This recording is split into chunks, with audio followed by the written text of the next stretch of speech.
Valérie Simon, à la Banque de France, j'ai été quelques années responsable d'un service sur les projets et maintenance d'applications concernant les titres, le domaine titres et marchés. Aujourd'hui, je suis plutôt sur la partie expertise, industrialisation et réalisation. Et c'est ce qui m'amène effectivement à vous présenter aujourd'hui un peu un retour d'expérience en deux phases.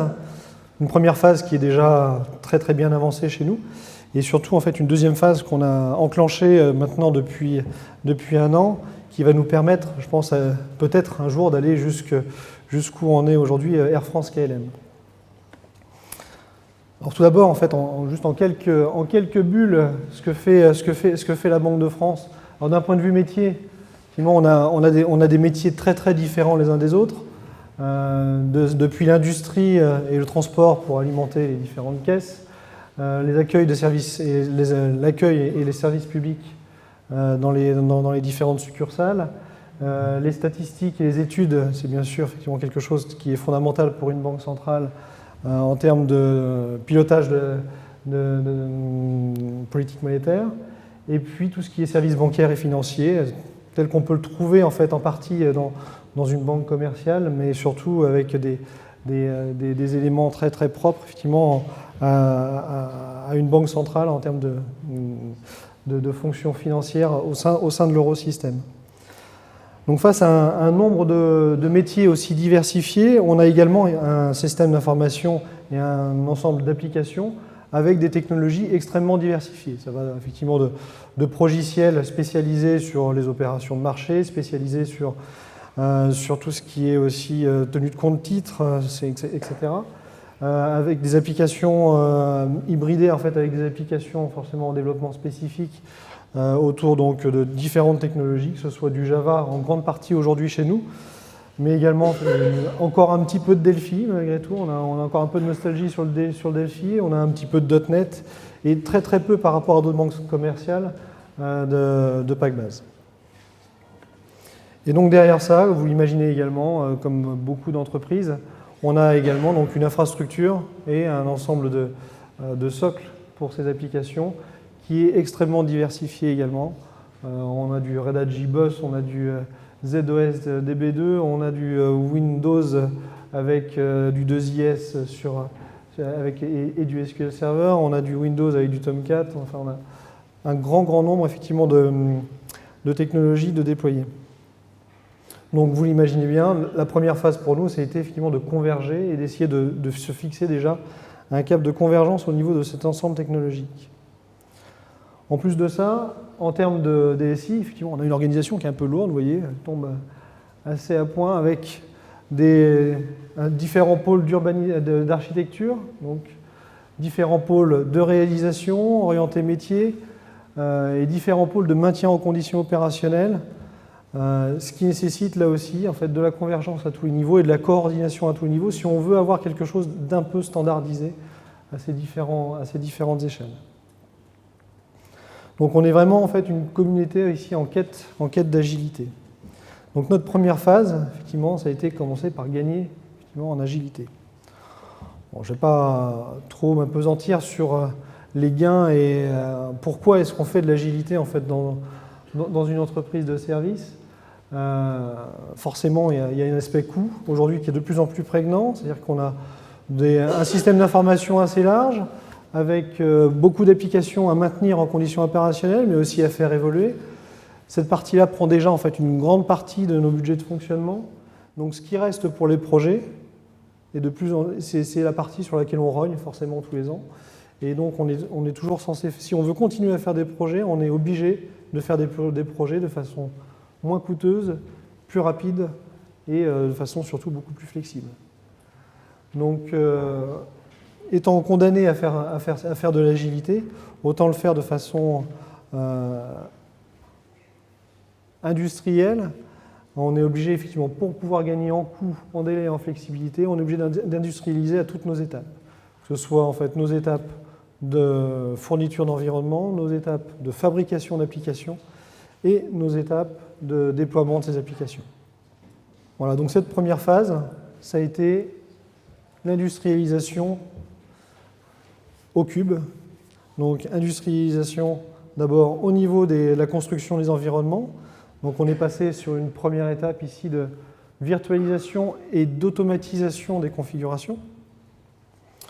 Donc avec l'utilisation des outils que vous connaissez déjà. On est passé en gros à ce niveau-là, alors après avoir essuyé un certain nombre de difficultés, on est passé en gros de la fourniture d'environnement en 2-3 mois avec un grand nombre d'équipes, parce qu'on avait des procédures là aussi qui sont assez étoffées, donc, et qui passaient par un grand nombre de compétences, vous imaginez bien, pour construire un environnement, depuis le système, les middleware, le réseau, etc., les bases de données, il faut pouvoir passer effectivement par un grand nombre de compétences et donc un grand nombre de pôles en fait chez nous qui intervenaient, à une équipe effectivement beaucoup plus restreinte pour construire ces environnements grâce à cette automatisation. Bon, il reste encore quelques éléments en fait à automatiser pour avoir vraiment en fait une construction fiable en fait de ces environnements, aussi fiable qu'on le souhaite. Mais aujourd'hui, on a quand même gagné beaucoup en fiabilité, on a gagné beaucoup effectivement en termes de délai, comme vous pouvez le constater. Ce qu'on vise en fait aujourd'hui à assez court terme, c'est arriver en fait à une livraison de ces environnements de l'ordre de la journée, et peut-être demain, quand on sera à un niveau d'automatisation comme Air France, de l'ordre de l'heure. Voilà. La deuxième partie effectivement à industrialiser, tout aussi importante, c'est forcément la construction de ces applications. Pour cela, il faut déjà en fait standardiser l'ensemble des frameworks utilisés en fait dans le cadre de nos développements. Et qui dit en fait standardiser, dit la construction effectivement d'une usine logicielle avec des frameworks, avec des lignes de fabrication très claires, ligne de fabrication Java, ligne de fabrication .NET, avec des outils utilisés par l'ensemble des développeurs, tous les mêmes. Automatiser donc aussi l'environnement du développeur, c'est-à-dire qu'on fournit à l'ensemble des développeurs des bulles, ce qu'on appelle des bulles effectivement de développement, dans lequel est intégré l'ensemble de leur environnement, de leurs outils, qui sont installés et configurés pour fonctionner dès le démarrage en fait, de la phase de réalisation. Donc dans ces outils, vous allez retrouver effectivement un environnement qui est ici assez centré sur Eclipse, mais avec un certain nombre d'autres outils comme Jira, Jenkins, Artifactory, Confluence en fait en termes de gestion documentaire, mais on va aussi trouver en fait des outils de quality management sur du SonarQube, sur du Fisheye aussi. On est en train d'évoluer aussi, c'est toujours en constante innovation, cette partie usine logicielle, donc on évolue aussi en termes d'outillage, à la fois en termes d'upgrade des versions des outils existants, mais aussi de réorientation parfois. Par exemple, aujourd'hui, on est en train de déployer à la place de SVN en fait, la partie Git pour tout ce qui est gestion de configuration et on va dire, laboratoire d'analyse de la qualité du code. Donc on a gagné effectivement à travers la mise en place donc, de cette usine logicielle. Bon, c'est très difficile à calculer hein, les gains par rapport à ça, mais malgré tout, en fait, quand on regarde assez objectivement certains projets de taille à peu près équivalente en termes de construction, on a gagné entre 10 et 20%. Sur un investissement, on va dire, global, qui est assez faible. Mais le gain, en fait, il n'est pas surtout sur le temps de développement, il est vraiment dans la standardisation et dans notre capacité aujourd'hui à externaliser de façon réellement presque transparente, on va dire, nos développements. C'est-à-dire qu'à travers en fait, cette standardisation et la mise en place en fait, de bulles de développement pour l'ensemble de nos développeurs, on est en mesure d'avoir une vraie politique d'outsourcing sur nos différents projets, avec la mise en place de centres de services pour les développements. Mais ça passait d'abord effectivement par la mise en place de cette usine logicielle. Et dans cette usine logicielle, il y a un outil fondamental que Xebia Labs ne reniera pas. Effectivement, là, vous voyez Deployit. Donc, on a effectivement Deployit depuis un petit moment. Maintenant, c'est XL Deploy. Donc, c'est l'industrialisation là, des déploiements. Évidemment, parce que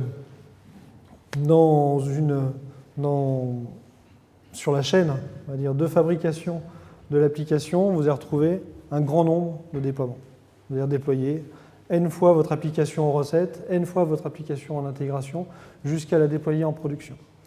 Et toutes ces étapes de déploiement doivent être des étapes d'apprentissage pour aboutir effectivement à votre déploiement en fait en production.